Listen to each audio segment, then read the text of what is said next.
Thank you. Hey everybody, and thank you very much for joining us for the 90th week of the Free Assange Vigil series. My name is Andrew Smith, and today I'm joined by my co-host, Misty Winston. We have Deepa Drive Diver with us today, and later on we will have Mohammed Almazi joining us as well. But before we do that, I do want to run through some numbers here. This is day 3,756 of the illegal and arbitrary detention of Julian Assange. It is day 717 since the WikiLeaks founder was trafficked from the Ecuadorian embassy to Belmarsh prison following a $4.2 billion loan from the International Monetary Fund, the nation of Ecuador. We have 15 days until the 2-year anniversary of when that took place, which is April 11th. We have 81 days since Vanessa Baraitser's January 6th ruling denying Julian Assange bail after 2 days earlier denying extradition and ordering his release. We have 1,380 days of federal incarceration for whistleblower Reality Winner. We have 716 days of political prosecution of Ola Bini, friend of Julian Assange, by the Ecuadorian government. We have 373 days of freedom for Chelsea Manning, so that is a little bright spot there. And we have 21 days of freedom for Jeremy Hammond. He is not completely free of the correctional system. He is still on monitored release, but he is no longer in a penitentiary or halfway house or anything like that. So congratulations to Jeremy. With that, how are you doing today, Misty? I am doing very well, thank you, sir. It is finally not freezing cold in Ohio, so my mood has improved dramatically. I hate winter. Yeah. Oh, how are you doing today, Miss Deepa? I'm so happy to see you. You're one of my favorite people to talk to. Thanks, Misty. That's really nice. Yeah, I'm good. We've just had a nice day out in the sunshine, so I think, the minute you have a bit of sun, you begin to feel a little bit better about life, the universe, and everything, eh? It really is true. I mean, all winter, I feel really crabby and irritated. And then as soon as it's so funny because they joke in Ohio, like when it's 50 degrees in October, everybody's like got sweatshirts on and pants and everything. But then when it's 50 degrees in like March, everybody's got like shorts and flip flops on because we're all so excited that it's not cold anymore. Yeah, we call underwear pants here. So when you say pants for a second, I was thinking you'd have to wear them all the time. Well, I guess you don't have to, but you probably should. You have to, yeah. At least in October and March. Boy. Before we dive in, we do have events planned on April 11th. We will be having more. Yes. The 2 formal Action for Assange events are taking place on April 10th and 11th in LA. There's going to be an independent media, essentially press conference, roundtable, and educational panel for independent media out in Los Angeles. And then on the 11th, there's going to be a march throughout the city. We should be getting info on the website about that either today or tomorrow. We're having our first official planning meeting tomorrow because we're kind of picking up from the Clovers for events and moving right into this. So there are other events. I want to make sure I get them here because we forgot to mention all of the international events we had on. Are you going to mention all the ones coming up or the ones we already had? The ones coming up. Before you do that, I just want to mention again, I have been helping people recently, again on Twitter. I had some people reach out to me from Seattle and Portland and New York that are interested. Oh, and somewhere else. I forget where else. But if you are interested in organizing an event or if you are interested in finding an event that you can join in, please contact me on Twitter. I've been matchmaking people with different groups, different organizations. I've hooked some people up with the New York group. We have people who are now organizing in Portland and Seattle, and they have reached out to me to like try to find more people to join their event. So if you want to organize an event and you need help promoting it or you need help finding people to attend, let me know. Or if you want to organize an event, let me know and I will help you to the best of my ability figure out how to get started, what permits you need, all that stuff. So please just reach out. I'm happy to help anybody who's willing to organize. So yeah, go ahead, Andrew.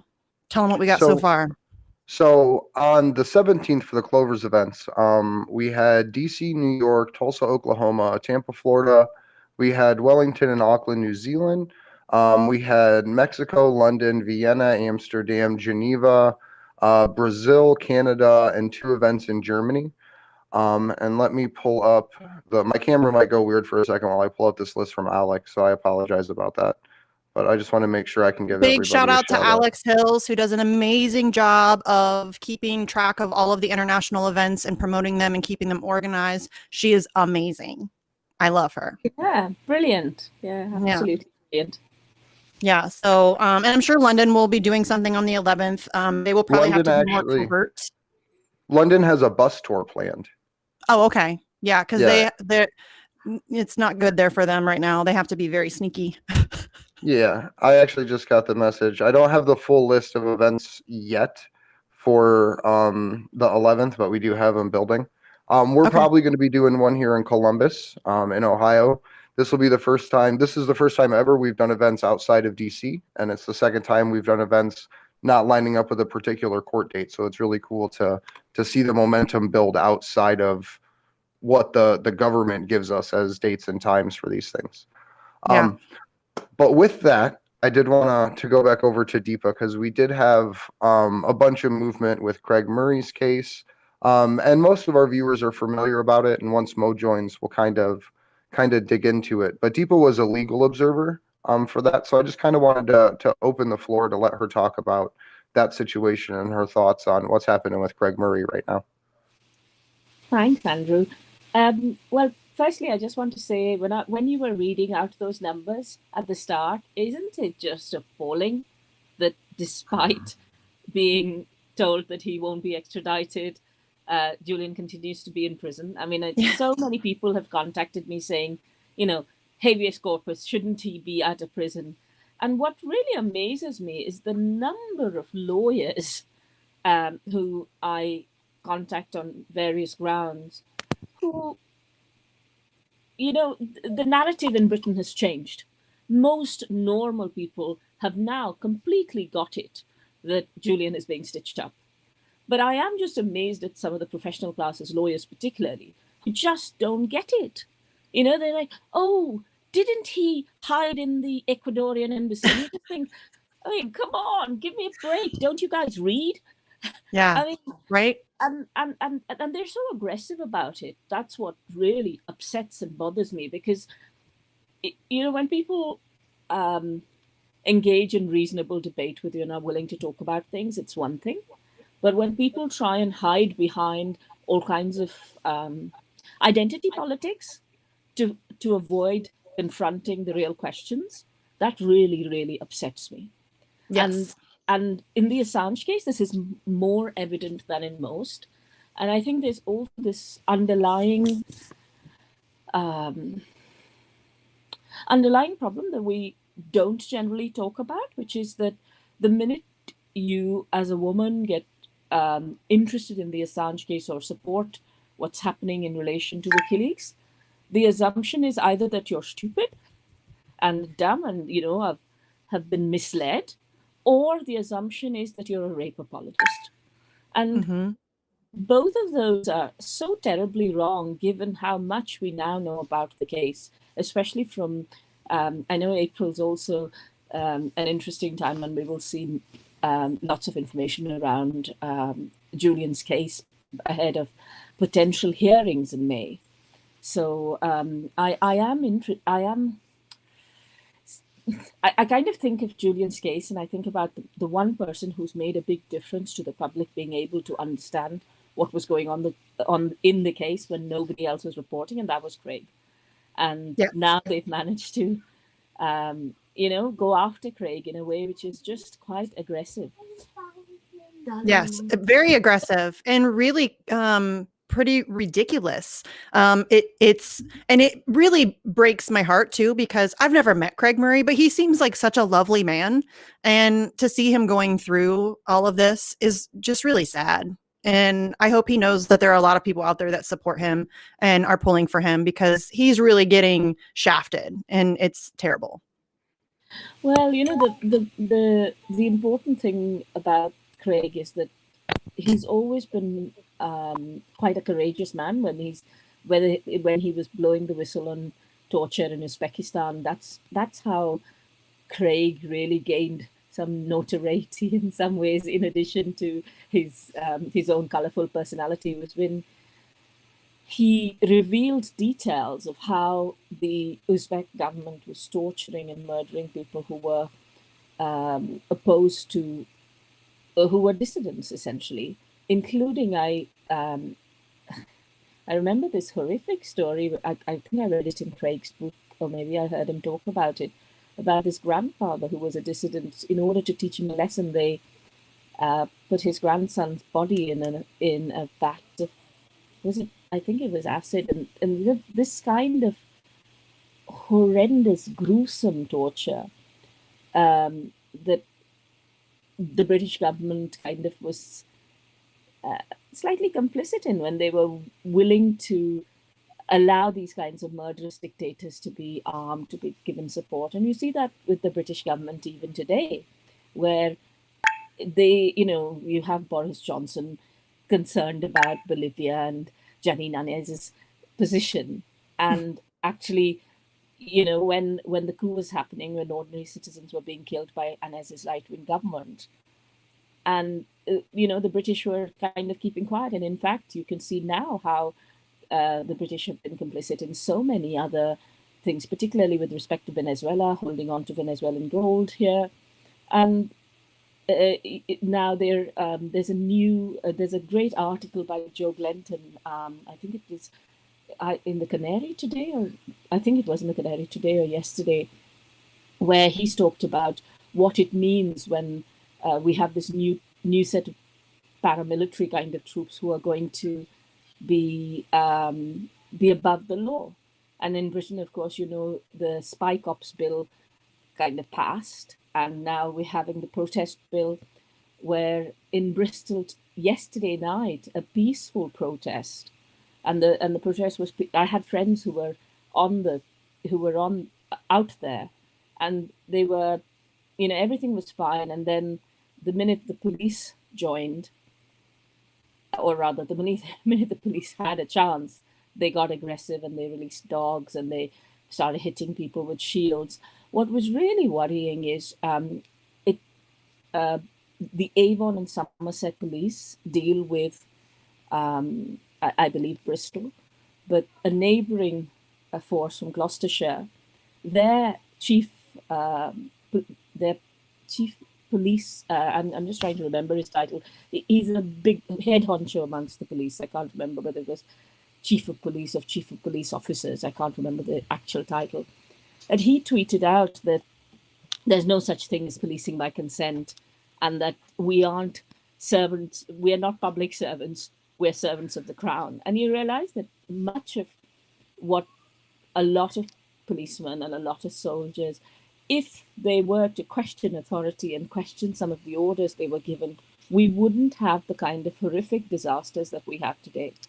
And instead, what a lot of these people at the top are doing is encouraging ordinary people who, get into the military or get into the police in order to pay bills, and who are decent people who want to uphold the law in some way or contribute to their nation in various ways, and drag them towards a position where all they're doing is protecting the interests of the top 1% and the very rich and the very wealthy, rather than... That's kind of a refreshing, refreshing honesty from him, really, because I don't think that there's any doubt that I think most people, most regular people are aware of the fact that the cops are basically just protection for capital and capital interests and power, the powerful.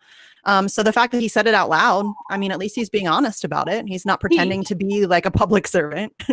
Yeah, well, he in the tweeted it out. Kingdom.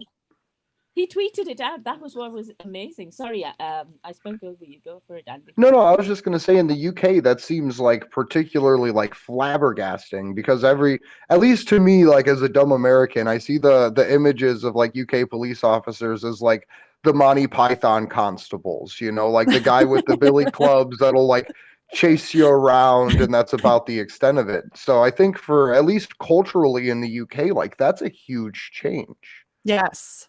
Yeah, they've gotten because so much more aggressive, at least just as an outside observer over the past several years. I've noticed it. I'm used to aggressive cops. I'm an American, like we're used to cops beating the crap out of people for no reason. We just had them beating the crap out of people in Echo Park over the homeless encampment.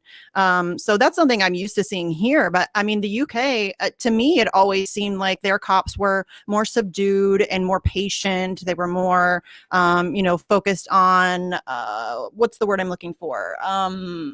Petty crime. Yes, yeah, like and they focused more on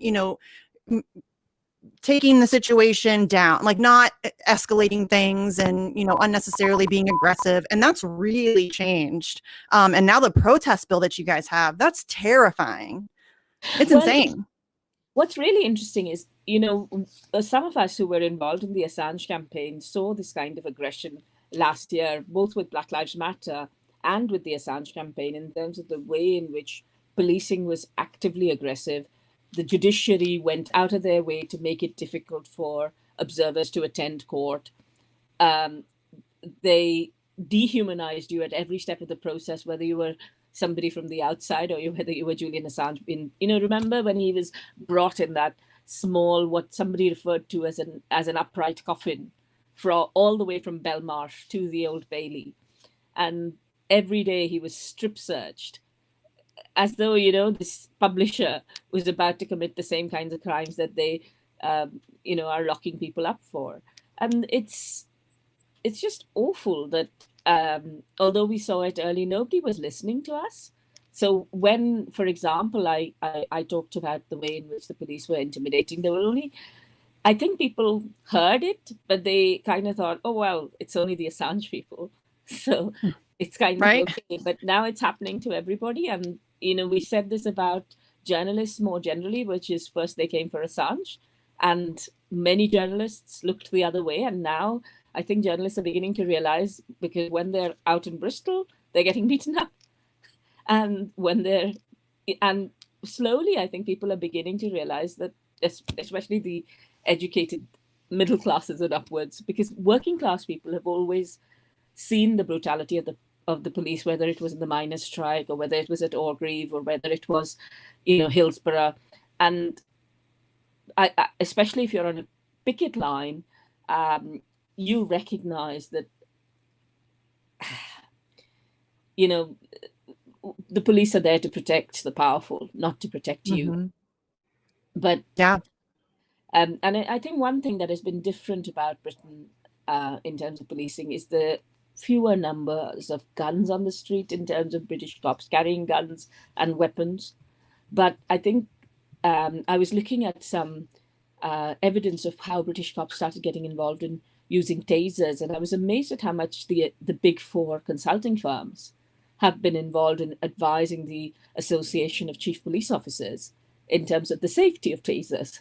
And everywhere you go, whether it's in higher education where I work, whether it's in prisons, whether it is in the judiciary, whether it is in healthcare, all you can see is the big consulting firms making a lot of money out of advising people at the top how to shut down dissent, and advising people how to steal money from ordinary people and redistribute it to the rich. And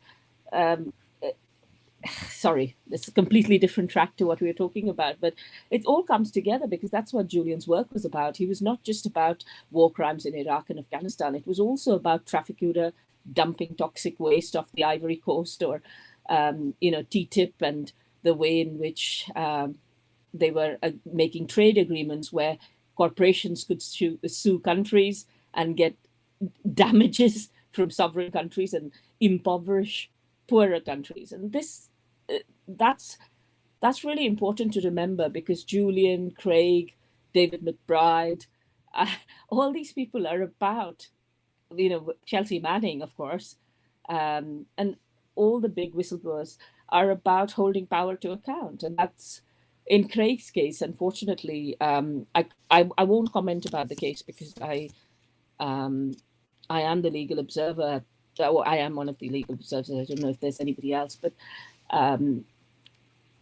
one difference I saw in terms of monitoring Craig's case is, do you remember when we when I tried, I think we spoke when I tried to monitor Julian's case and how difficult it was to get access, and how I wrote to Vanessa Beretta the Holiday Inn Society has been going for over 100 years. We monitor trials in Turkey, we monitor trials in other parts of the world, but less than a kilometer away from where the headquarters is at the Old Bailey, they weren't letting us in into the main court. You had to go into the adjacent room using the public gallery, thanks to the help of people like earlier on, people like Jamie and others who were on the picket line, and not at the picket line, sorry, in the queue, and Moritz, myself, Rebecca, Vincent, we all queued very, very early most mornings, and the same later on for the verdict and the hearings at Westminster Magistrates. And we're going to continue to do that, because these powerful people need to know that they haven't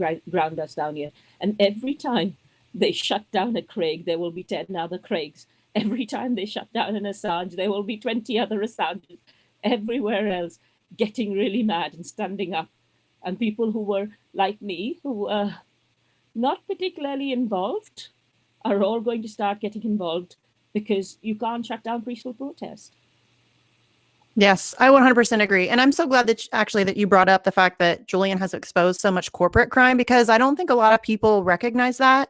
The casual kind of observer thinks that he just, kind of published stuff about the Iraq war and Afghanistan and war crimes, which all that stuff's really important. But he has also exposed a lot of corporate corruption and criminality, and that often gets glossed over. People seem to forget or be unaware of the fact that he has done a lot of that. You can go to wikileaks.org and hit in the search button Monsanto or whatever, and there will be lots of stuff that comes up. So I think that a lot of people need to make themselves aware of that and really go and look through the stuff that he's leaked on those corporations, because that's invaluable. These corporations are screwing us all over daily. Besides like the toxic dumping that you were talking about, there's just so much that they're doing. They've completely bought the United States government. Essentially, the United States government is completely controlled by corporate America. So we really need to make ourselves aware of that and fight back harder against that. I think that gets kind of lost in the mix in all of this. So I'm glad that you brought that part up. Thanks. Could I don't know if this is a little bit of a distraction from what you wanted to talk about, but could I say a few words about what Julian did, particularly for people who may not have joined the vigil before? I think one of the nice things about, or rather the important things about what Julian did was, number one, we all use a Dropbox today, but what Julian did in allowing a secure Dropbox that offered security to whistleblowers, not only security and safety to whistleblowers to anonymously put their documentation for others, for journalists to see, but also security of the documentation so that we know that what's in the documentation is accurate. That was really important. What was also important was Julian's ability to be able to think up alongside all the different people at WikiLeaks, and there are quite a few people unacknowledged for various reasons, for their own safety, etc. But Julian took the brunt of all the attention and the abuse as well. But one of the things that he also did was to allow two layers of journalists to look at it. Journalists who were ensuring the accuracy of the data, of course. Some journalists who were global, say your New York Times, Washington Post, Guardian, all the people who've dumped on him later.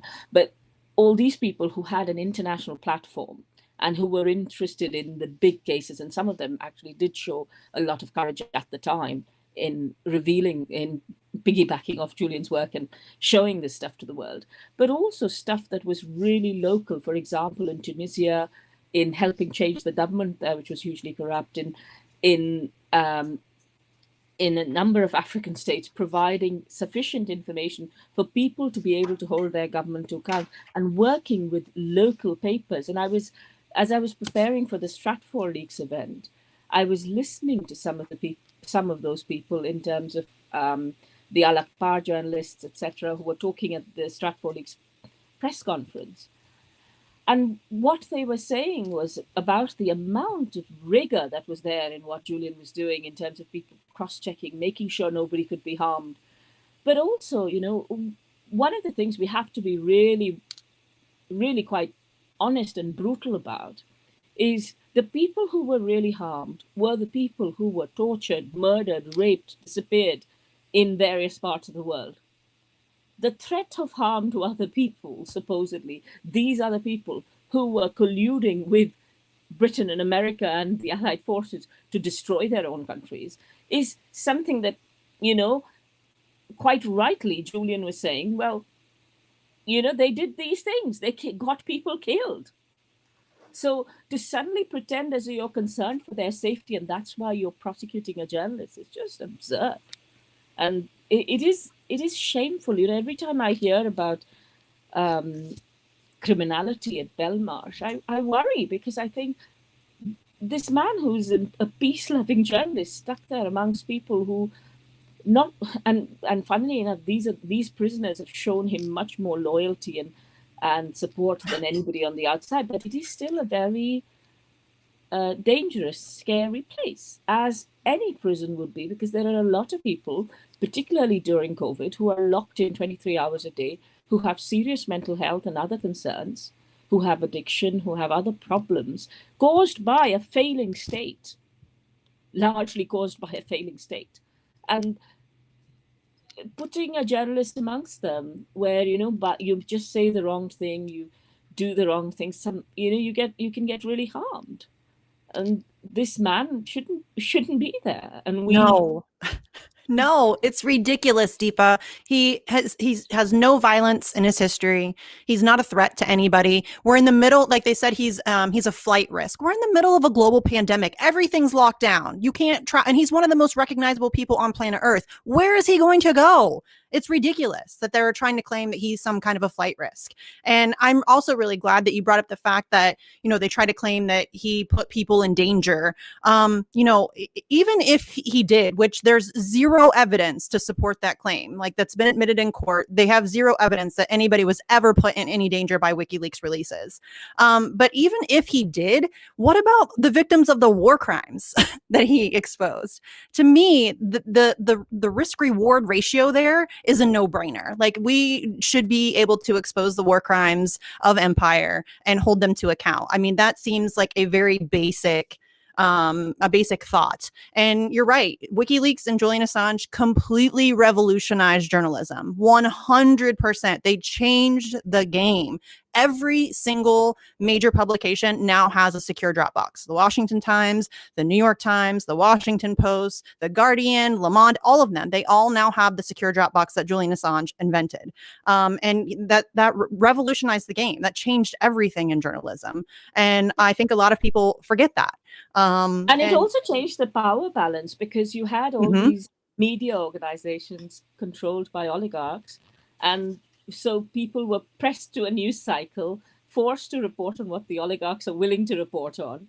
And actually they said, no, instead of the state surveilling you, we will surveil the people, will surveil the state. Yes. That's the way it should be. That is the way it should be. I have said this a million times. People in power should be terrified to do anything wrong. They should be terrified to be corrupt or be criminal. They should be looking over their shoulder constantly, worried that they're going to be exposed. That's the way the world should work. Powerful people should be scrutinized like nobody's business. And then regular people should have privacy.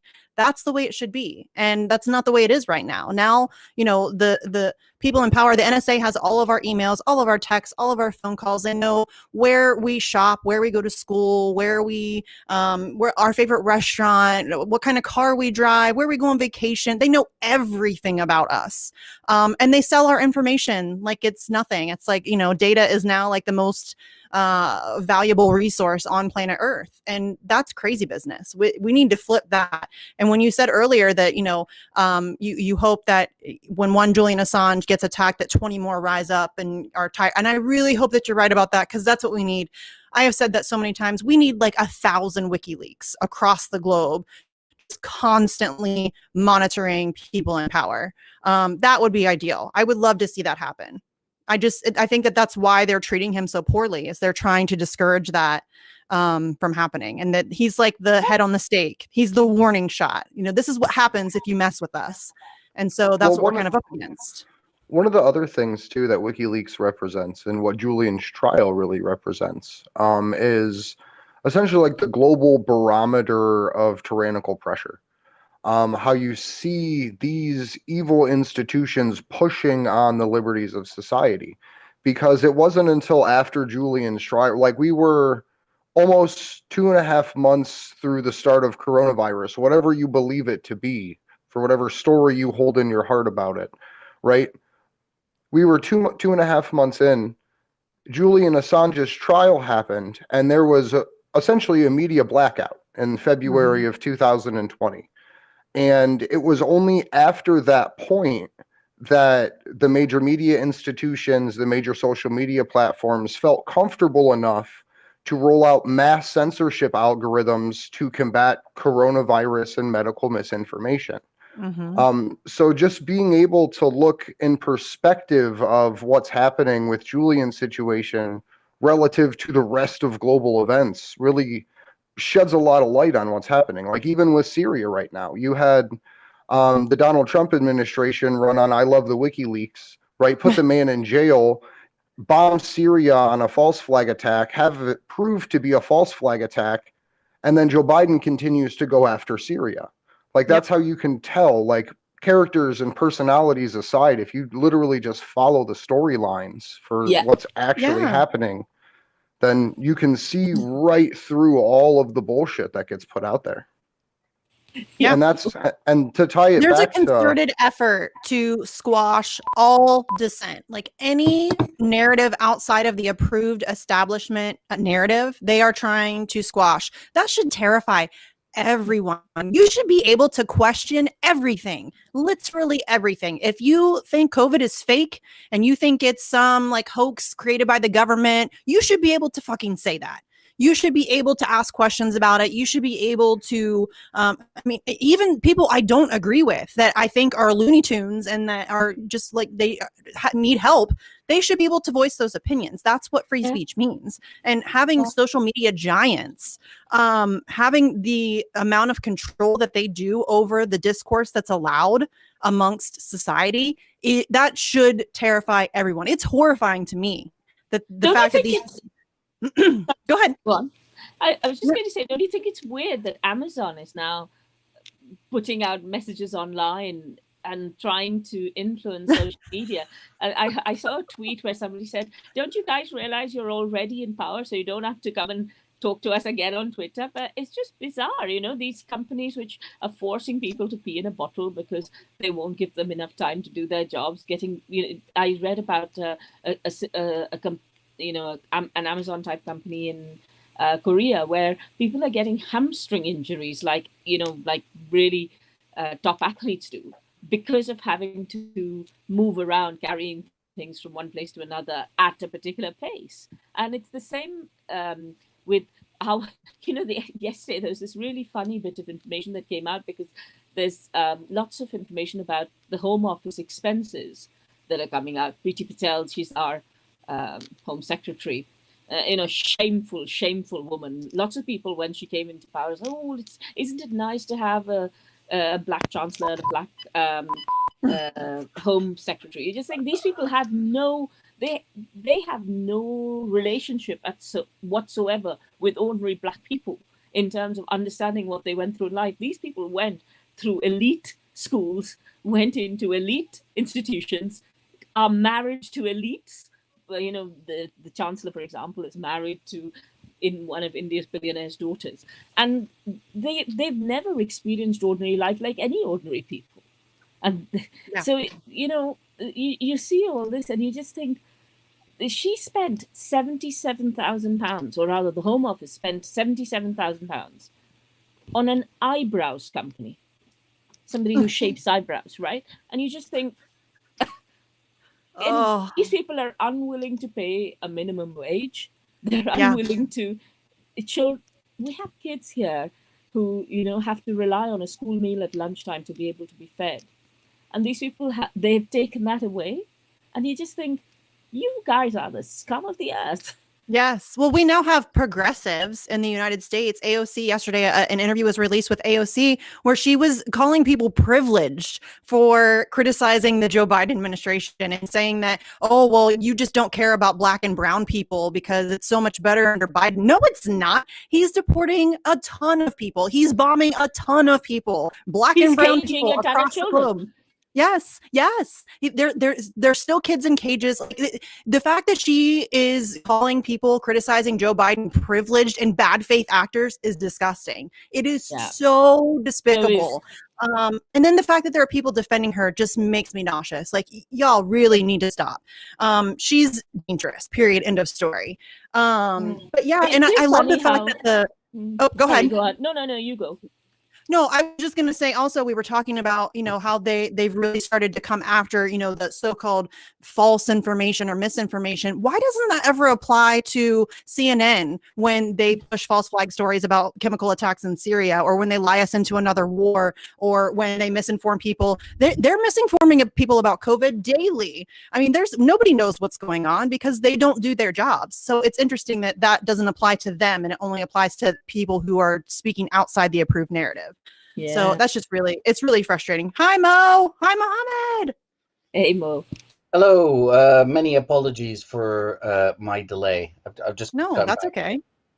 A wizard's You're a busy never man. late, Mo. So I want to thank you very much for joining us. First of all, I know it was kind of short notice, so I appreciate you being able to get on. But I did want to ask, because you wrote a wonderful article about Craig Murray. If you could talk a little bit about what happened in court and what the ruling was, and kind of how that played out a couple days ago. Okay, sure. So I haven't had a chance to go in depth into the written opinion, but I can. So in terms of the explanations behind why they found they decided what they decided, but we can discuss the background and what they decided. So have the audience already heard? Have you already discussed the case itself, like what he was charged with? Yes, we did on Tuesday. Previously. We kind of, we have previously. So if you want to give like a brief, quick, whatever. But yeah, I think most of them are pretty informed on it. Okay, so very briefly, he has a Craig Murray, a former diplomat and former whistleblower, a former ambassador to Uzbekistan on behalf of Britain. He has a blog, which is a fairly popular blog, which he writes on human rights issues and whistleblowing issues, as well as local Scottish politics. He was covering the trial on, was it 13 allegations of sexual assault allegations that were levied against the former First Minister of Scotland, who's Alex Salmon. So just for people to understand, the UK, okay, it's a country or it's a state, but it's made up of multiple other countries with their own devolved governments. So there's the main one in Westminster, which has most of the power, and that's where the UK Prime Minister is, etc. But then you also have a local Scottish Parliament, a Scottish government, which has their own executive branch, their own legislator, their own court system, their own criminal laws. And so it's not called Prime Minister there, it's called First Minister, which incidentally, prime is just the first among equals, right? The first among ministers anyway. So, Craig Murray was, like a number of people, very skeptical about the case. There's huge amounts of evidence, actually, which I only discovered when I was researching Craig's case, so I could understand the background to his case. To understand his case, you have to understand the case being brought against Alex Salmon. And there's plenty of evidence to show to show improper and even what you might even call conspiratorial malfeasance among high-ranking members of the SNP and leading civil servants behind the prosecution that pushed forward the investigation and prosecution of Alex Salmon.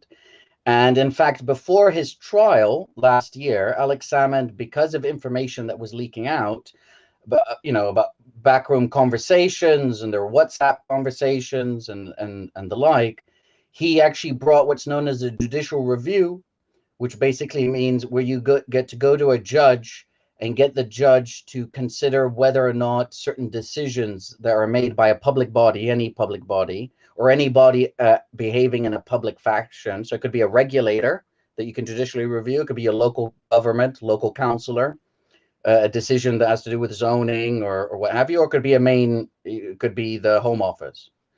And so he judicially reviewed the process by which the prosecution was brought against him.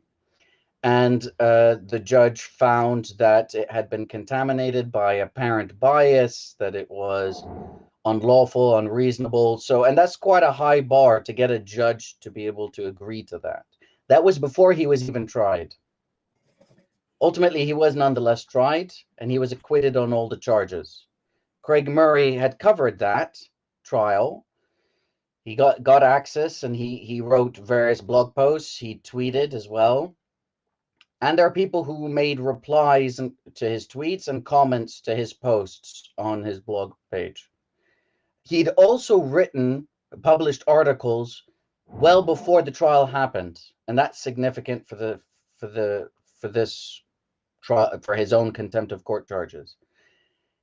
So preliminary hearings started to emerge, right? Because the trial is just the final stage, if you like, of a criminal proceedings. You have initial hearings, eventually a jury is impaneled, you have legal issues that get settled before it even goes to trial.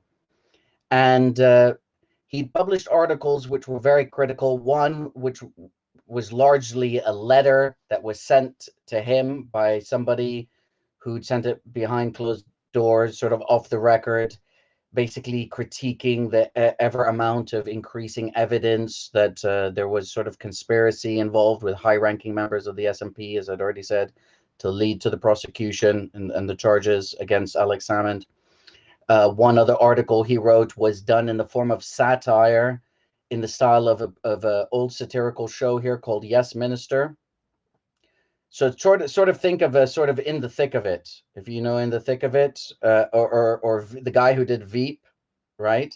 So it's a political satire, and basically he uses characters between a fictional first minister and a fictional high-ranking civil servant who then conspire to kind of undermine her main competitor of the same political party, right? But it's all fictional. But it's basically how can we drum up charges, and it doesn't matter if they're true or not. Eventually, something will stick, right? That's the theme of that article. So Alex Salmon's trial happens. He's found not guilty on all charges. There are actually ongoing calls for, and there's in fact a parliamentary inquiry and another independent investigation to see what's happened with this case against Alex Salmon. Was there improper behavior among the civil servants? Why is it that when we've asked one civil servant to explain something, it appears that they lied because they came back and they changed their story? And so this is the background to that. Craig Murray then finds himself being charged with contempt of court after Alex Salmon is found not guilty. And it's alleged three main things. One, that he violated a court order that related to not discussing the reasons given by the lead prosecutor as to why two jurors should be excluded, because during the trial, two jurors were excluded. And the judge issued an order that says nobody can discuss what was said from this time to this time on this date by the chief prosecutor in the case as it relates to the exclusion of the jurors. That was one charge. Another charge related to whether or not the two articles that I mentioned that were published 6 months before the trial, and in one case 10 months or 10 or 11 months before the trial happened. So the satirical one in Yes Minister theme, that was 6 months beforehand. The other one was 10 months beforehand. Whether or not those violated the Contempt of Court Act, which in that they create a substantial risk of prejudicing the jury. And then the third one, is whether or not his articles, either in isolation or in combination with other articles and other posts, that either he wrote or that others did also, whether they violated a court order as it relates to not identifying the identities of protected witnesses. In this case, those would be the alleged victims against Alex Salmon, right? And that is known as, in this case, Jigsaw Identification. And the reason it's Jigsaw Identification is because he hasn't identified who they are, but it's whether or not a person could piece together information like a jigsaw, right, a puzzle, and piece together information from this article and this blog post and maybe something else that was publicly available, and piece them together and be able to determine the identity of a protected witness. And he was found not guilty on the first two charges because he wrote an article where he hypothesized why the members of the jurors were excluded. And the prosecution, even though they brought the charge against him, they admitted that he didn't violate the letter of the court order because he didn't discuss what the reasons that the chief prosecutor gave, which is what the court order was about. He gave his own reasons as to why he thought the jurors were excluded. But they thought he should still be prosecuted for that charge for like violating the spirit, if you like, of it. Thankfully, and I assumed they rejected that. So he was found not guilty on that. On the charge of those two articles of creating a substantial risk of prejudicing the jury, well, they had 6 and 10 months, respectively, to do something about that. They could have brought those articles to the attention of the judge, right? Because the judge had already been selected and said, hey, this article we think might creates a substantial risk of prejudicing the jury one way or another.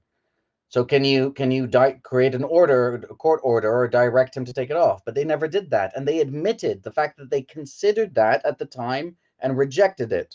But they still thought that he should be able to be prosecuted by that, which I find pretty outlandish. So you're waiting months, the trial happens, and then you want him to be punished for this, even though you never raised it to the judge. Thankfully, after the trial, they also rejected that argument as well. Oh, just so you know, in contempt of court, he had 3 judges. There's no jury.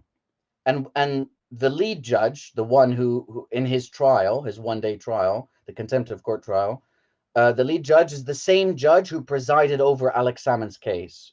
She's the second most senior judge, I think, in Scotland, Lady Dorian. So then it comes to the third one, which he was found guilty on. And that is when I had originally spoken about this and originally wrote about it. This is where I thought it could go either way, because it comes down to how liberally or conservatively they choose to interpret jigsaw identification, right? So the defense argued, I mean, in their case, they're called the respondent, but we won't have to go into why. So I'll try to avoid the technical correct legal language. So you have the petitioner, and that's the government, is the petitioner in this contempt of court case, and he's the respondent. He's the defendant is the respondent. But I'm just going to say the defense in this case, yeah, just for simplicity's sake. The defense argued, yes, every case is going to be specific. So if there is a woman in a very small town who works at a lighthouse and she was sexually violated or allegedly, then the mere fact that you mention that a woman in a lighthouse is the complainant would be enough to violate jigsaw identification, because it's a small town and there's only one woman who works in the lighthouse, right? But that would be specific to that. In a different case, a more complex case in a bigger environment, you'd have to think of it differently. They also argued that the more liberally you want to construe what it means to be jigsaw identification, that will then put a burden on the judges to be more precise in their court order, because then that's not fair. Then you're finding people guilty for violating something that they otherwise could have avoided violating if there was more clarity. right? So because the court order didn't go into specifics, it's just that you cannot publish information that would likely result in the identification of the protected witnesses, right? The prosecution argued that the way the law should be interpreted is not whether somebody in London who reads Craig Murray's blog posts could piece together the identification, but whether or not somebody in Scotland who potentially might even have knowledge about the case. So that could potentially mean somebody who works with one of the alleged victims, who already has inside knowledge, could then piece together information. And that was one of the key kind of arguments. How do you interpret this rule? Because it's not that often, by the way, that people get prosecuted for this, right? Also, journalists, like I want to say proper journalists, people who work with established outlets are more likely to be aware of this, right? Because this is a long-standing thing, contempt of court, right? Of not identifying, of not publishing information that could prejudice a jury, especially after a jury's been impaneled, et cetera, et cetera. So where am I at? The other Real issue. quick, if I could I ask you a question about Jigsaw Identification? Yeah. Because it's something you mentioned how it's very vague and it can be used very broadly, almost at the discretion of a judge. And I'd put it in the or can it? That's the interpretation. Yeah, right? exactly. That's what was part of the discussion and the trial, is how broadly can you interpret this? And it reminds me a lot of the Espionage Act and how it can be broad brush stroked or pinpointed at the discretion of the individuals responsible to interpret it. And I think that's something that's really common across any law that is used to limit free speech. Whether or not Jigsaw is or isn't okay, or should and shouldn't be done, there's also the issue of an esteemed journalist like Craig Murray. He's not going to put things out there to harm people. So laws like this open it up to allow them to come in and say, hey, let's find a way to pull this journalist in or get this journalist to stop talking. Because in Craig's case, I believe it's actually cited in the indictment, his work on Julian's court trial as one of the things that makes him such an influential Scottish journalist, and why why these charges should be put forward, because his message does get spread that far. And that's one thing that the U.S. actually argued in court too about Julian's situation, where they were talking about how multiple other websites and how other publishers put this information out first. That Cryptome had the information on their website. David Lee's book put the information out to get access to it. But the U.S. government, through QC Lewis, argued that it was the impact of the WikiLeaks publications, more so than them being published, that allowed them to use the Espionage Act. And it seems very similar to the way Jigsaw Identification can be used to say, well, these people may have said these certain things, but this one individual with an impactful platform said something that we think might have this impact, so we have to go after them. Well, you're right, but in Craig's case, as his defense pointed out, there are others who put out potentially, arguably, far like greater levels of Jigsaw Identification, but with larger platforms, like within mainstream sort of certainly mainstream outlets, and they put that in as examples. So that would be a case of selective prosecution, although I don't think they used that term when I was looking through the submissions. Technically, by the way, it's a petition, not an indictment, because there's no jury involved, right? So he wasn't indicted. There's a petition that is filed. But anyway, that's I said I wouldn't go technical, but then I can't help it. I went to law school, and so it's just like, so there's it's kind of hard to not I go really technical. I really appreciate the distinctions, because we have and we you're try really hard translating to make sure from the we're United accurate. States, right? You're translating from the United States. Although I don't know how it would be in the US when it comes to contempt of court, whether or not, because contempt of court proceedings can be brought either by the court itself or by a prosecutor. And in this case, the prosecutor, the advocate deputy or depute, is actually a branch of the executive. It works in the executive, works with this, which is interesting as well. You could have had it maybe a bit more. Well, anyway, that's coulda, woulda, shoulda. So that is an important point to note, is that in his case, there are those with greater platforms who were not prosecuted, and I think that is something worth.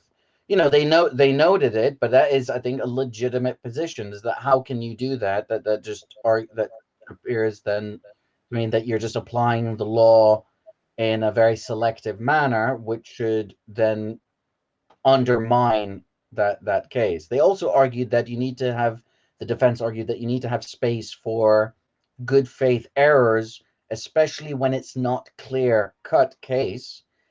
And then it comes down to on which side you come down on. Normally, you'd think that where there's ambiguity, it should come down on the side of the defendant, right? So if it's ambiguous as to whether or not somebody has actually violated the law, then it shouldn't come down onto that person to saying, yeah, you violated it, where you then convict them and strip them of their liberty. It should be in favor of greater liberty. I understand the arguments in favor of, yeah, I mean, it's a court order. If there's a court order saying you can't identify a witness, then the court order says you can't identify a witness. It just gets more complicated when somebody argues that you can piece in information from various things that you have written, combined with various things other people have written, combined potentially with your own information, knowledge that you may have that's more intimate and related, and that piece them all together. And you don't have to prove that somebody has identified a witness or protected a witness as a result of a combination of jigsaw information, right? So it's not that they had to prove that somebody was identified this way, just that it could have resulted, and there's the threshold that needs to be satisfied, and I'll read the judgment to see how it is that they determine that threshold was satisfied. But you're right that they also argued something, that when Craig was trying to gain access as a journalist to Alex Salmon's hearing, he told them that he has a wide reach. So now they've used that against him, right? By saying, look, Craig admitted that his platform has a wide reach, which is what he said in order for him to gain access as a journalist, because there's limited space for journalists. And that's normal in law. So when I was dealing with an immigration case, it was argued, okay, the defendant has integrated fully into British society. He's proven to be very adaptable. He has many friends, etc. And then the other side argued, oh, well, look, he's very adaptable. He's been able to integrate. So it'll be fine if we send him back to Libya, right? Even though NATO is in the middle of bombing it, because then he'll be able to find a different city, even though he didn't live there. He's very adaptable. And this was argued. I was there. They argued that. So, and if you argue, well, he hasn't been able to integrate as well then that counts against you. It's like, well, then he needs to leave. He hasn't been able to integrate into society. So it's whatever information is there can be flipped, and you could see how it could be used either way. And I suppose in a sense that's the lawyer's jobs, but that can also show it can result in sort of perverse situations. So yes, he's been found guilty.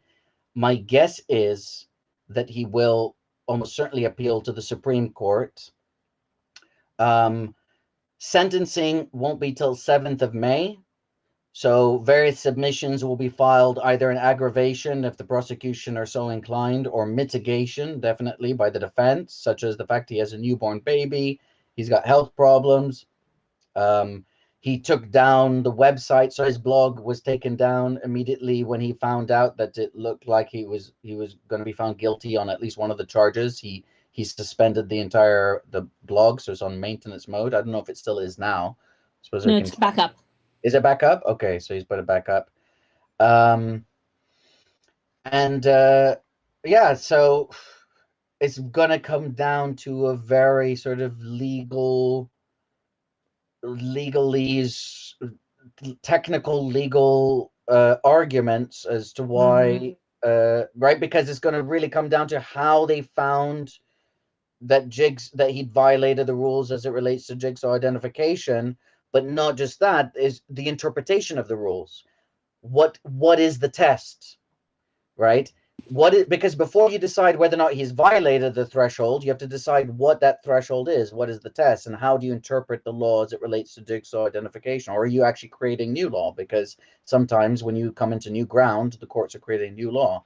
And because it's the same judges that are finders of fact are also the finders of law, they're determining what the legal threshold is, and then they're determining whether or not he's satisfied that legal threshold, or whether the prosecutor has satisfied the legal threshold for him to be convicted.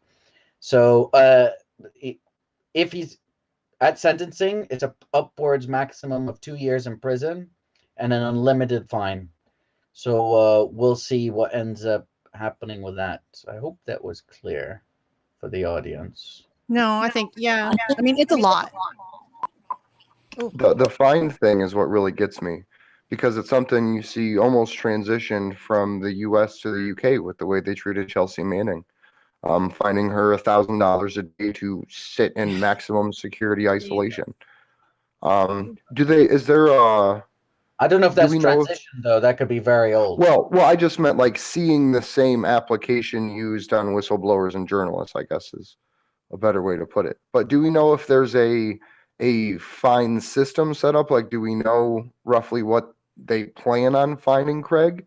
Or is it kind of still just like a warning shot, like an unlimited fine is possible beyond this point sort of thing? Yeah, so I don't know. I haven't seen how many. I know somebody else was sentenced to 6 months for violating contempt of court in the same case. I don't know if he was also fined though. So I don't know. I mean, maybe they'll say no to any custodial sentence and yes to a fine, or it's at their discretion. So the short answer is I don't know, and that's why there's an entire month and a week for submissions to be made in mitigation to see whether or not. I mean, they could end up saying no custodial sentence and a £10,000 fine or something like that. You know, what I mean, it's up to them really, depending on the facts of the case, especially if they feel that it was okay. He violated the rules we've determined, but maybe only just about. And so therefore, it depends on how seriously they consider him having violated the rules, if you like, and how willfully, right? If they say it was a good faith error, yes, we found him guilty, but it was a good faith error, and actually, it could have under separate circumstances gone a different way, then they may do that. If they want to come down hard, it really depends. Like, I think this is like process as the punishment again. It's this is really just them going after Craig Murray because and I know that there's no like direct evidence that it's tied to his coverage of the Julian Assange case, but it feels like that's probably very likely. But go ahead, Deepa. His coverage. This is very domestic to Scotland, I would say. I mean, whether or not the WikiLeaks element has a possibility, it is possible. But this is I mean, it's difficult to describe how contentious things are right now in Scotland between the split in the Scottish Nationalist Party, those who are backers of Alex Salmon, those who back Nicola Sturgeon, who's the current First Minister. I mean, that is a huge. The fact that Craig Murray is known to be very critical of Nicola Sturgeon, a very strong independent supporter, and an ally of Alex Salmon. So, and the fact that these charges were brought by the government of Nicola Sturgeon, right? So, like, it is the prosecutor, the advocate depute is not an independent party. He's not an independent prosecutor. He's part of the executive in Scotland, right? And I think you have to, in all these cases, whether, I think it was interesting that you drew that parallel with Chelsea, which is the use of the law to shut down, to intimidate, to induce fear, to tire, to consume the financial and physical resources of anybody powerful elites decide is their target. So anybody who criticizes or holds to account powerful elites who like to go about their businesses behind closed doors and engage in huge criminality, huge lies, huge corruption. In Chelsea's case, so much evidence of serious harm to generations and generations of people, hundreds of thousands of people killed in Iraq and Afghanistan. And in Craig's case, the serious concerns about people in positions of tremendous power colluding with each other. These are about, human rights defenders, whistleblowers, journalists, civil society organizations. And, you should be worried about this if you're an environmental rights defender, if you are somebody who cares about your local school, your local hospital, because the minute you stand up against these elites, they can use the law to shut you down. And that's what's really dangerous about these cases. They don't even have to win. They just have to make it so miserable for you and make you as an individual lose so much, as they've done with Chelsea, as they've done with, John Donziger. Kiriakou, Julian Assange, on and on. Yeah. And with Donziger right now, who's, held in house arrest, and with Craig, because, irrespective of what you think about this case, and I won't comment about it, but it is about people who are expressing a public opinion on matters that these elites see as uncomfortable.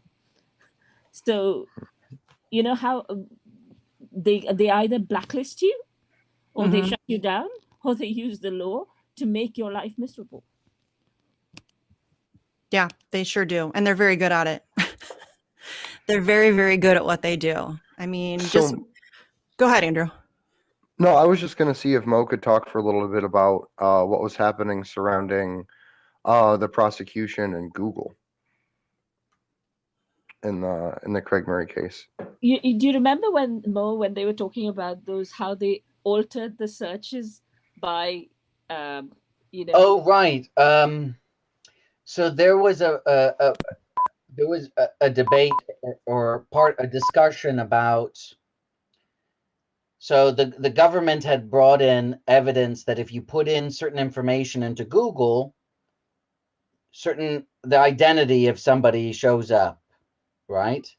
And the defense and the judge seemed to accept this, although I have to go through the judgment to see how they addressed it, but they did seem to accept it, at least at the time, was, well, you can't do that because search results are changing constantly. We would need to know what the search results were at the time. You cannot put it now. And the very act of putting in search results changes future search results, right? And also, and this is what they're saying, this is just the nature of how the algorithms work. And so therefore,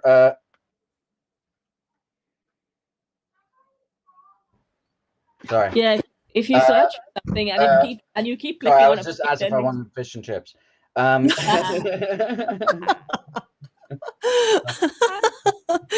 Oh goodness, we're doing it live. And so that was an interesting thing, and I didn't really see the prosecution. It seemed odd to me that didn't occur to them. They were like, "Oh, yeah, right." Yeah, because it was you need to know what the results would be at the time. If you can't show what the results are at the time, then this is useless information. This is not telling you what whether or not somebody could have identified a witness during the time period that it was barred to do so by the court order 10 months ago or 6 months ago or whenever the articles were written. And so that was the other issue, was whether or not he was responsible, and it does seem whether or not he's responsible for replies, retweets, and comments. It does seem, and I do have to read this properly, so don't hold me to this. The prosecution definitely were arguing that that Craig should be. He should be responsible for the things people say in his tweets, reply, which I think is pretty outrageous, and also comments on his blog. And I suppose there's a stronger argument for comments on the blog than because at least he has theoretical control over that rather than tweets. It's like, well, I have no control over who retweets and what they say afterwards, right? And it does seem that they may have been leaning towards accepting that he's got responsibility for comments that people have made in the comment section for like improper moderation, which I find that interesting as well. But if I don't know whether or not that's actually settled law in Scotland or not. Improper moderation? Is that Yeah, really so if like a somebody thing? says, Like, I figured it out, I think it's Sarah Jenkins, right? Oh, Then you yeah. need to like delete that, basically. That right?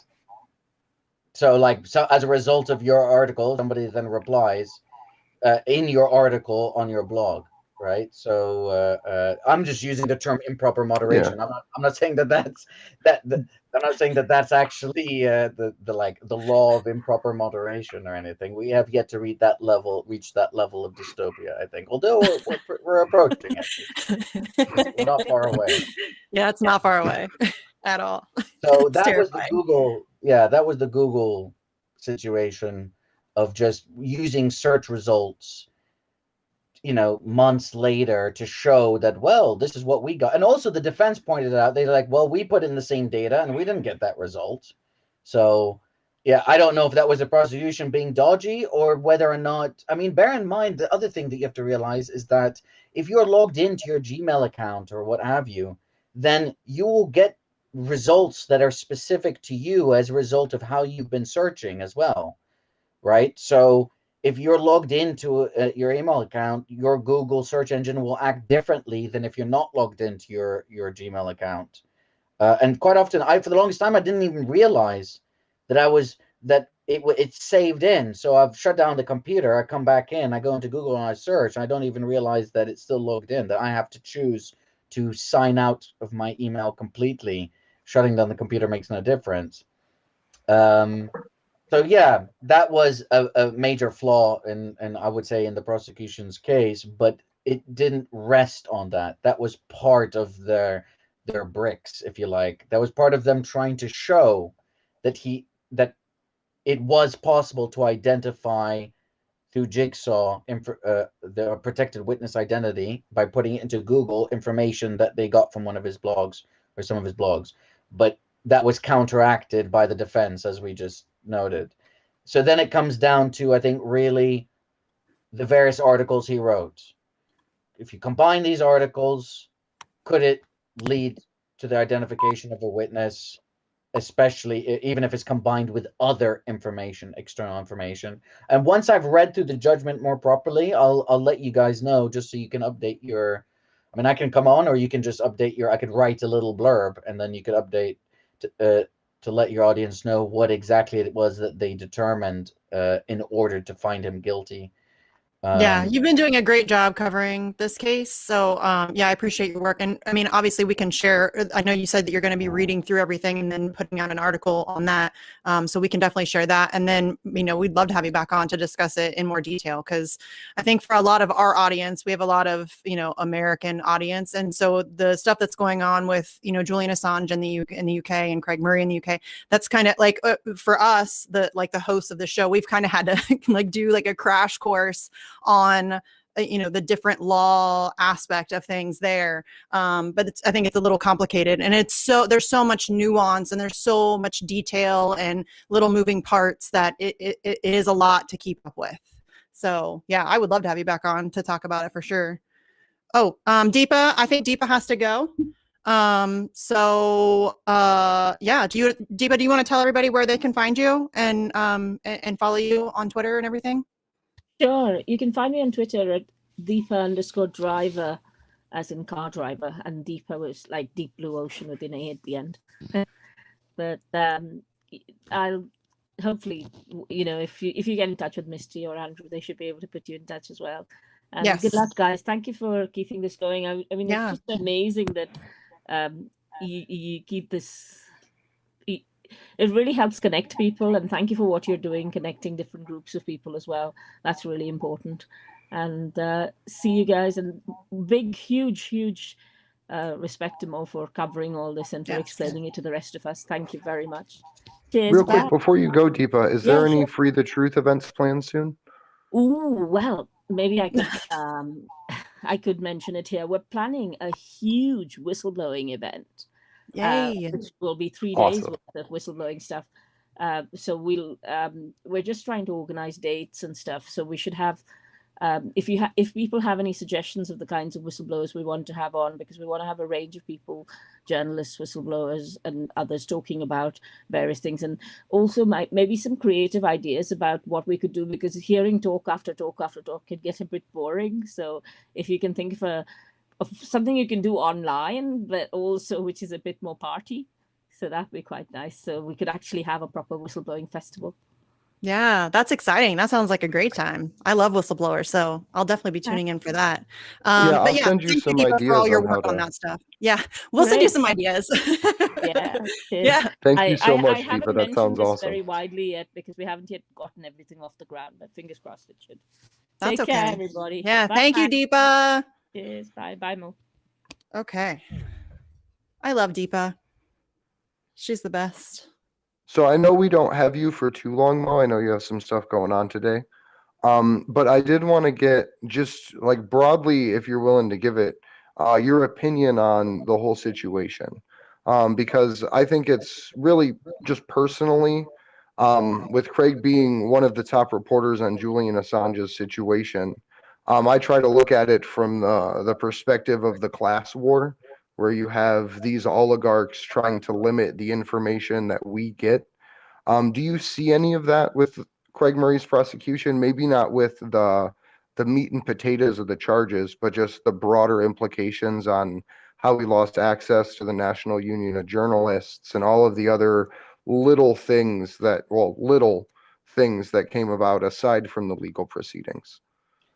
Yeah, I mean, I would say that given the selective nature of the prosecution itself, and given the fact that they threw in two charges that to me appeared totally bogus, in the sense that, like, 11 months pass after a publication, and then you're saying that article created a substantial risk of prejudicing a jury, that implies bad faith to me, because it's like, okay, well, you should have gone at the time, and that's even what the judges said, like, why didn't you go to court at the time?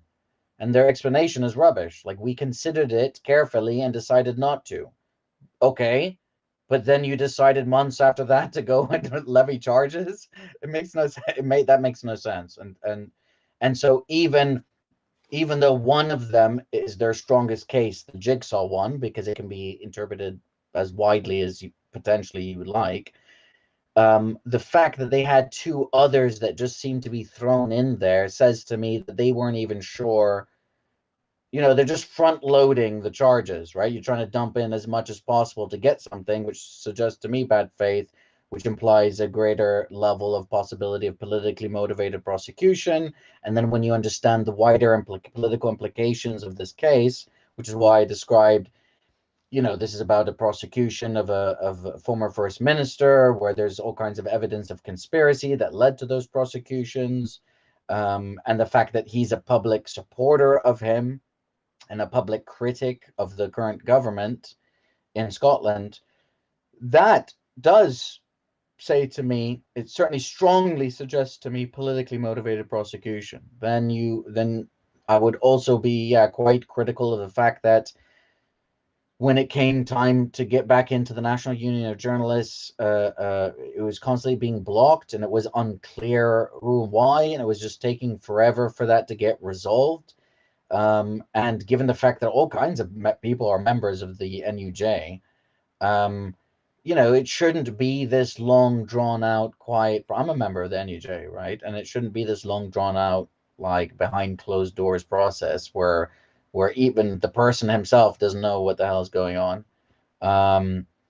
And so, yeah, at the end of the day, if you come out and you piss enough people off who hold power, then that is going to impact against you. And that even means when it comes to organizations that ostensibly should be there to help you, if the heads of those organizations are able to be influenced or pressured or are friends with other people who don't like you, then that will also impact on you. I've seen it also in other cases with the National Union of Journalists, where there seemed to be a reflexive knee-jerk reaction against people who are lefties by the like general secretary of the NEJ, and in favor of journalists who came from and were linked to an establishment outlet. I'll give you an example. There's a guy who did reporting for The Guardian, on what was going on in, I want to say Bolivia. Was it Bolivia? And actually, I'm going to say it wasn't actually. And let me get the correct. Let me get the correct country. Max Blumenthal wrote an article which was published with us at the Canary. The Canary is a left progressive outlet here in the UK that I publish with, although I haven't done too many recently, but I do.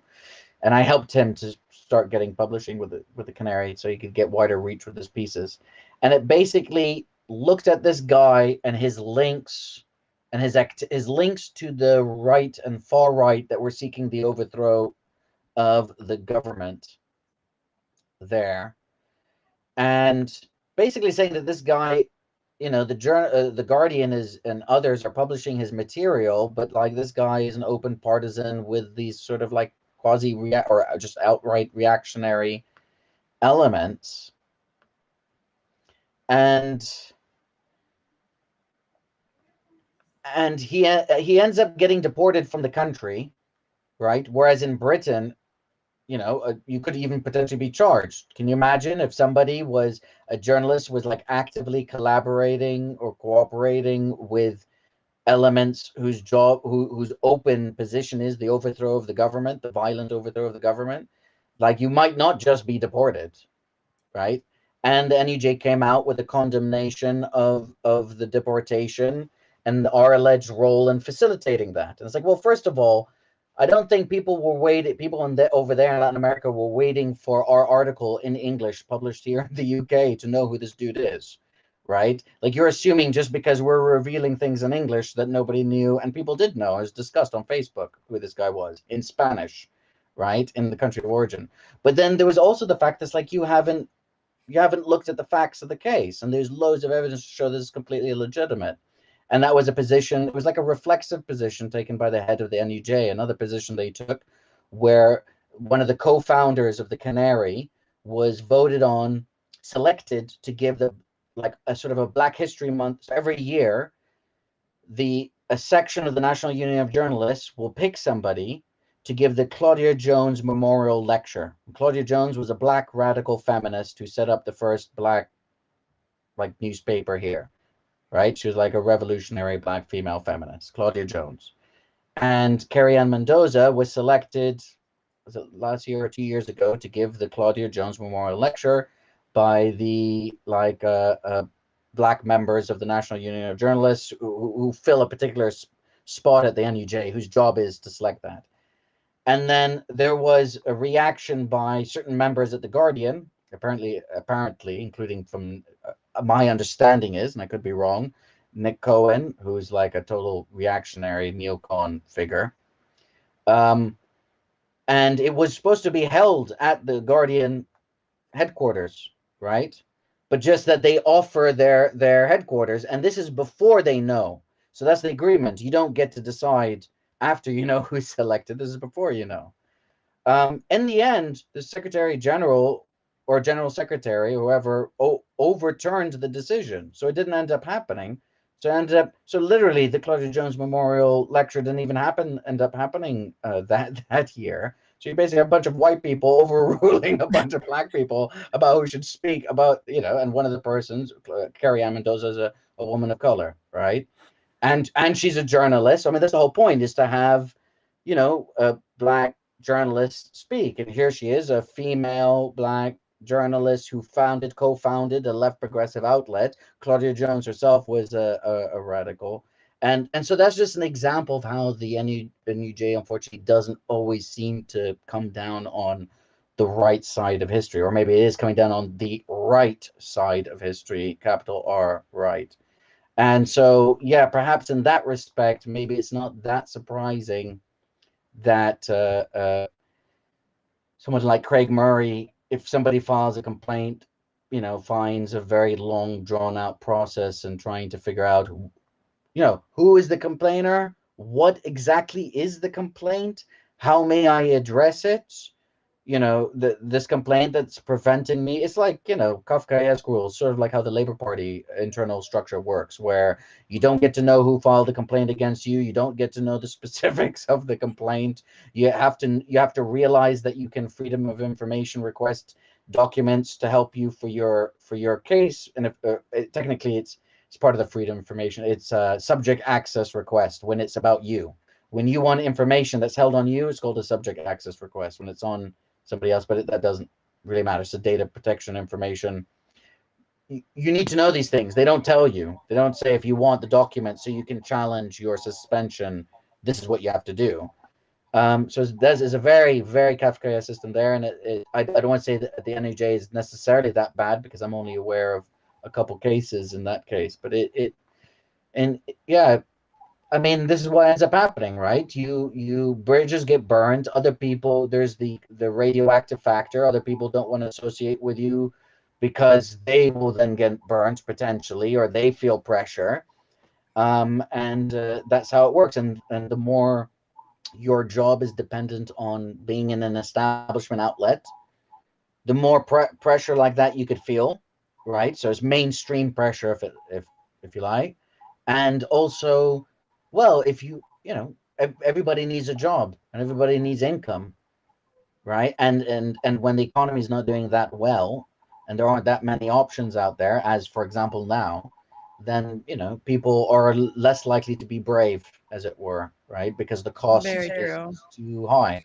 So yeah, I think Craig is suffering as a result of his outspoken nature, regardless, as you say, of what you think of the specifics of Jigsaw Identification. But even then, it is one of those things that you could, I'm prepared to be fair and objective. I could like somebody and say, yeah, it does look like they violated the rules, right? But this is one of those things where you could come down on either way. It's not 100%. It's not like, Right. yeah, he blatantly violated the rules. And when you can come down either way, I think as a general rule, your position should be on more liberty, not less. Right? It's not like we're in a state of emergency, we're being invaded and occupied by some alien force, and then you have to make sure that the insurgents are protected so they can sufficiently expel this alien force, right? There are times where you could argue you need less liberty in defense of the wider liberty of survival of society, if if it's like World War II level situation going on. But that's not what's going on over here, and I do find it interesting that the one or the two, the most why are all these other people not prosecuted who did more Jigsaw information? Right. So, and I have an issue with selective prosecution. I'd say that if you're going to prosecute certain people for possession, arrest, and stop and search first of all, and then arrest and prosecute these people, certain people, for possession of illegal narcotics, then you should be doing it at the same level everywhere else. And if you're not, then this is just an opportunistic law that you can use to sabotage and undermine and harass certain communities and not others. I mean, if you were to do it in the city of London, which is our Wall Street, if you like, you have loads of people who have cocaine and what have you on them, but they don't get stopped and searched, right? So people with the briefcases and the suits walking in and out of high finance buildings aren't being harassed by the police. But if they want to be fair and honest, right, and say, oh, but the law is the law, then that's what they should be doing uniformly. And then I think you'll find the law being changed pretty bloody quickly. But that's the whole point, is it's not meant to be applied to everybody uniformly, which is how you can have years and years and years of unjust laws, because not everybody suffers at the same extent. Some people don't even realize that certain laws are on the books because they will never experience them directly. So, Mo, I did want to get your opinion on something unrelated, right? Because it recently came out in a report that I believe it was Reuters and The Guardian were working with the Counter Disinformation Unit to put out anti-Russian disinformation through their networks. Did you hear about that story as it came out? So I'm not aware of The Guardian. BBC and Reuters. It may have been BBC. I may be BBC. misspeaking. Yeah. So Kit Clarenberg and separately Max Blumenthal via their own outlets. Kit Clarenberg, I think, via RT, and Max Blumenthal via the Grey Zone.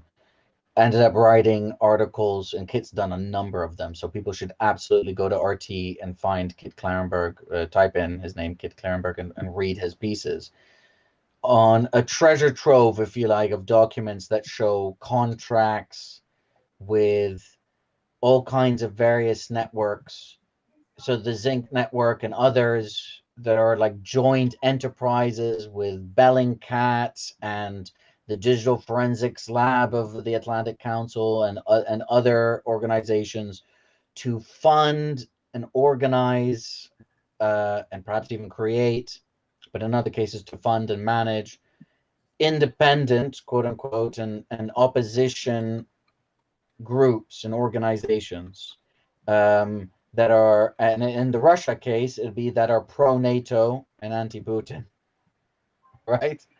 And so, I mean, this is major. This is, and there's even more information evidence here, I would say, even than with the Integrity Initiative, which what I and Kit, that's how we came to know each other, is that we were both independently researching and publishing on the Integrity Initiative from a couple of years ago, which is once again a Foreign Office funded program as well, which also had funding from NATO and Facebook and the I think U.S. State Department, I think, had put in money, so along similar lines.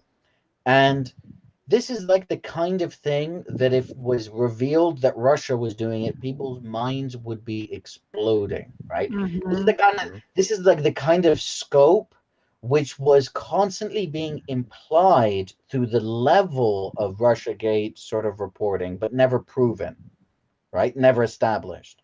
I mean, we're talking about straight up organizations being directed and funded by the Foreign Office, and that includes Reuters, a supposedly independent, I won't say neutral, but like its own news gathering, and it's a wire service as well. So information that they produce, that's their main commodity, if you like, is producing information that then gets wired out to all news agencies around the world that subscribe to it, and that feeds into what other people publish.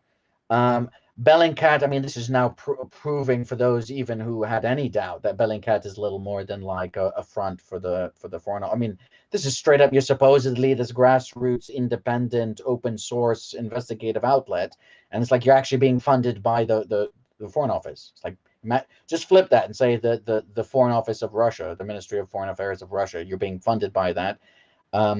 Not like places I've published with, say like with Sputnik, where it's known, right? Where it's unknown. That's the whole point. So if you know, like Voice of America, okay, Voice of America is like funded by the U.S. government. So you know it is funded by the U.S. government. You know RT and right, that's where they get their, France 24 is funded by the French government, Al Jazeera by the Qatari government.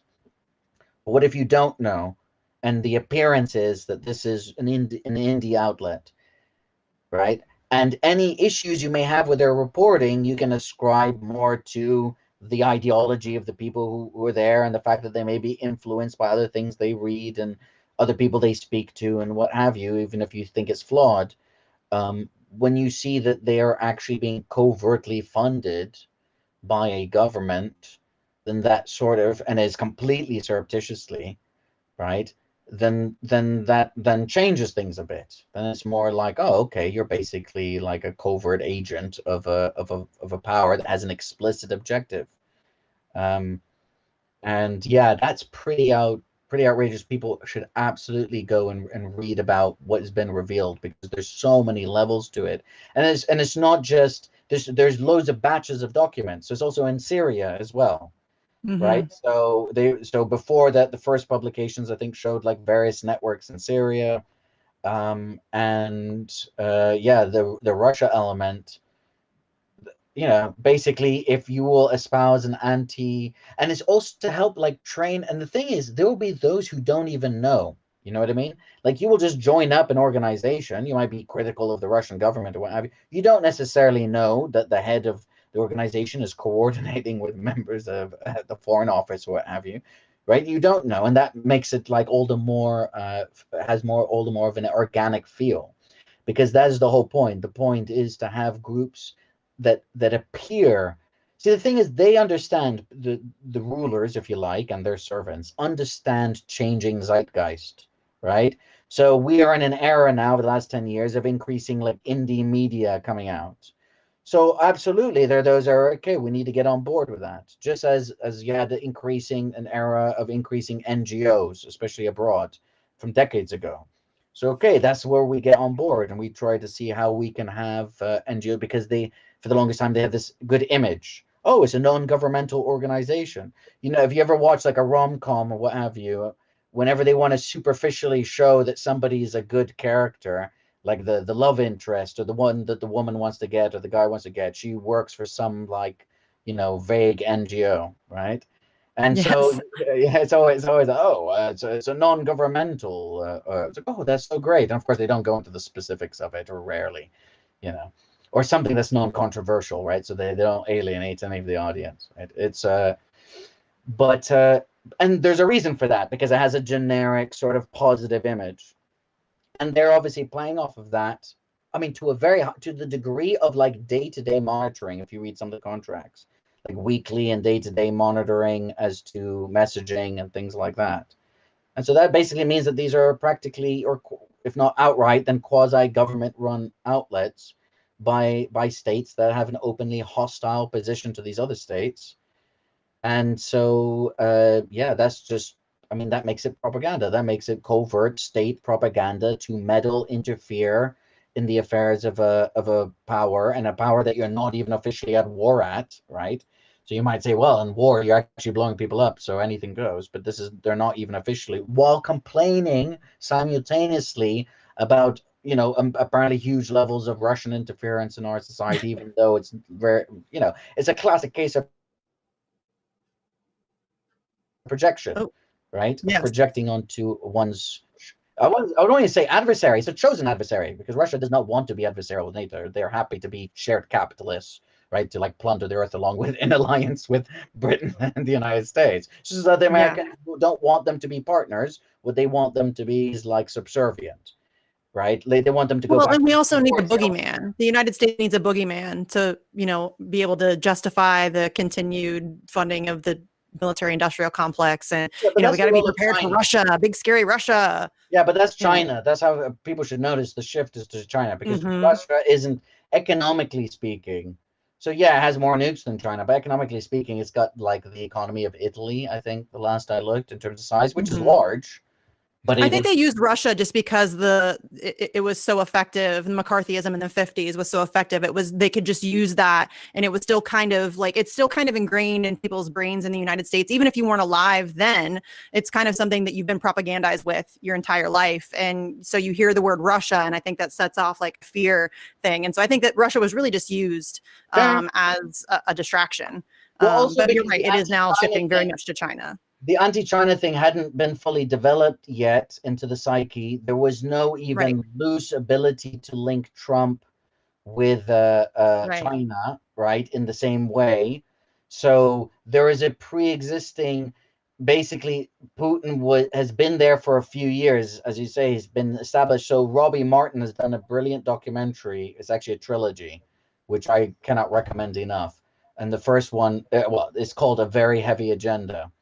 And it basically looks at, basically takes loads of video clips of news, you know, from C-SPAN to Democracy Now to whatever, and pieces it together to portray this narrative of, first, you know, basically to describe the project of the neocons, as it were, as you say, to have this boogeyman, and you see the shift from the war on terror towards Putin and Russia. And there's a brilliant montage scene at one point, which is incredibly trippy, where it's literally, it just buzzes through, and it goes on for like a few minutes. And it's a very trippy scene where you just watch as it's transitioning towards Putin. And it's done very, very well. It must have taken him like hours and hours. I can only imagine, as somebody who's done like little minor things on, like, you know, where I've taken me hours to do a short video clip of a montage. And that's exactly it. It is using Russia because it was already pre-established. Basically, Putin fell out of favor when he came out against the invasion of Iraq, and when he started to try to reconsolidate assets that had been privatized towards oligarchs that were seen to be too much either beholden or too Western leaning. And he prevented the sale of the privatization or the Western ownership of, I can't remember which oil company, or he reversed it, of like a state of basically of like state oil resources, basically determining like, no, I have to draw a line here because this is a threat to national security to allow an American or a British company to own our oil reserves, kind of thing, or even for it to be in the hand of an oligarch who's that way facing and not this way facing, right? And once that happened, The Economist came down. Like, The Economist has this like mad obsession with Putin. It's been going on for years, like front page things of like evil Putin. And you can see the shift. This shift happened after he started to consolidate and come down on oligarchs whose corruption was Western facing, and started to block certain levels of asset sell-offs towards, as I said, and when he came out against the Iraq War. And that was it. It's not like human rights have changed, like in Russia. It was like, oh, okay, well, we don't like these particular foreign policy positions, so we're going to then reignite our expansion of NATO or our hostility towards, and basically Putinify everything. So everything is about Putin. It's not even like about the Russian oligarchy. And notice how they only use the term oligarch when they're talking about Russia, which is weird. Because like, I've been using that my whole life. Right, oligarch is a Greek word. It has a very old concept, and basically means a society run by a small number of people, which would also mean Britain and the United States, right, and France and Germany, right. And the left have long been critiquing like Western states as being oligarchs, right, like for a very, very long time, and referring to these states as oligarchies. So that's not a new thing. It's like they've discovered these words and they start using them only to target certain people. So yeah, people should absolutely look into these revelations. As that I'm glad you brought it up, Andrew. It is Andrew, right? Yes, thank you. Yes. Yes. Yeah. No, I think it's so, and I think it's so telling too, because they are all, if the United States is accusing somebody else of doing something, there's a very good chance that that's what they're doing. That's kind of how they throw that around, is they accuse people of doing the things that they're doing. It's a distraction. It's great propaganda. It's very effective. And you're right. I do think that Russia was definitely just used as a distraction. There was already that preconceived fear that was built up in society that they could use. And now as, they're able to shift that to China. Yeah, the temper. Oh, and I also should have said Syria as well, because of Russia's stance on Syria backing Assad meant there was also a pre-existing template there. So it was in terms of the wider population, right? So it's like, okay, Putin's backing Assad, we're backing these rebels, etc. So then that is also already planted in people's minds. But we'll see it. It's going to be, while it's not going to disappear, the focus is going to be increasing on China. And if you look at the Council on Foreign Relations, their position on China, as was their position on Russia, it's quite clear that their position is like one of containment, which is sort of quite disturbing. I was writing about that a couple of years ago, just reading through their documents, right? Because they do their best to set the foreign policy agenda. And you do see it. You see like things that you see happening now. You see were being argued for a number of years ago at the council, which is the whole point of the council, is to get people together to come to agree what the position should be in defense of the capitalist class of the United States, which isn't always easy because they have competing interests, but they also have colliding interests as well. Colliding? Yeah. Complementary, maybe? Complement. Yeah. Something. Maybe. Something uniting. Demonic might be a good term to throw in there. Overlapping. Overlapping. There you go. Overlapping. But Mo, is good. I want to thank you very much for joining us today. It's always a pleasure having you on the vigils with us. And your work on Craig Murray and Julian Assange's case has been absolutely phenomenal. So please keep that up. Yes. Thank you. But if you could, please let people know where they can find you and where they can find your work. So my work is published at The Canary at Sputnik UK, although my final piece, which will be an interview with former CIA whistleblower Jeffrey Sterling, will be a video piece and a written piece, will come out, I'm hoping, on Wednesday, and that will be my final piece with Sputnik. more on that later, I suppose. But people can follow me on Twitter at M for Mohammed El Mazi, ELMAAZI. And over there's like a link in the profile where muckraker.com, whoever they are, for some reason, keep compiling all of the articles I write. So you can either click on that. I don't know who they are and how they keep doing that, but maybe they're trying to get me to sign up to show, like, hey, look what we can do. But it seems to be automatic. That's very kind of them to do that. Thank you, Yeah. Muckraker. So I stumbled upon it by accident once. So if you click there, you can see the various things I've published and the various outlets. And but if you go in and type my name into the search engine in Sputnik, at least you can find all the things I've published there as well, because that's where the majority of my work has been published over the last year and a half, with a few examples. Jacobin as well. I've done 2 pieces of Jacobin. I've got a third one coming up about a new bill that's being debated in Parliament about attempts to curb the right to protest here, to make it easier for police to arrest people and to stop and prevent protests. The last piece was about another law which has passed, which allows criminal conduct to be authorized by a plethora of agencies, like 15 in Britain, including the whole military and the whole police, etc., but on British soil. And the regulators and the tax authority and the Environmental Protection Agency, et cetera, et cetera, et cetera. And I discuss not only what the law proposed and now does, but all the failed amendments. So there's an amendment to say you can't apply this to unions, right? And then that failed, right? So, like, why should you want to be authorizing people to commit criminal conduct inside unions? If you're saying this is about, like, gangs, like something out of Eastern Promises, if you ever saw that, it's a great film. Like these are like heavy, like Russian mafia gangs. It's like, well, attempts to say you can't authorize criminal conduct when it comes to an asset who's a victim of sex trafficking or juvenile or mentally or otherwise vulnerable. That failed. Attempts to restrict the authorization of rape, torture, and murder failed. It's that we've been riding on that law the longest time because it is fucking terrifying, right? It is. So your guys is like, I think it's called the Home Office, but your group that handles your National Health Institute, like your form of single payer healthcare. No, that's the Department of Health. That's not the Home Office. That's the Department of Health. Home Office is internal security. Okay. Right? So you don't have an equivalent in the United States, but other countries do. Like Ministry of the Interior, you'll hear it called in other countries. But the Home Office, policing, immigration, criminal justice, things like that. MI5.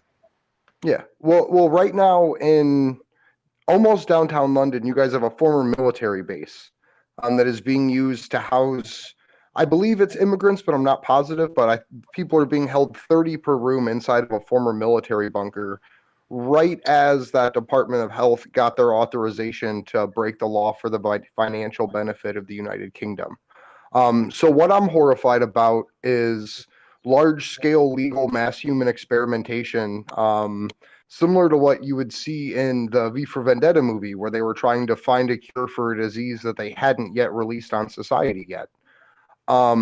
So I appreciate you writing so hard about that law. I appreciate you following that and reporting on everything that comes out about the fact that the UK can now violate its own laws with impunity. So thank you, Mo, because that is one of the most important things that is getting almost no coverage right now. So your work on that is greatly appreciated. Yes, agreed. And thank you for inviting me. Yeah, absolutely. Of course, we love having you. Apologies. All right. So late. Oh, it's fine. It worked out perfect. Oh yeah. Don't worry about that. We're very flexible. We're very professional here, Mohammed. Oh, all right, Andrew. You want to wrap this thing up, man?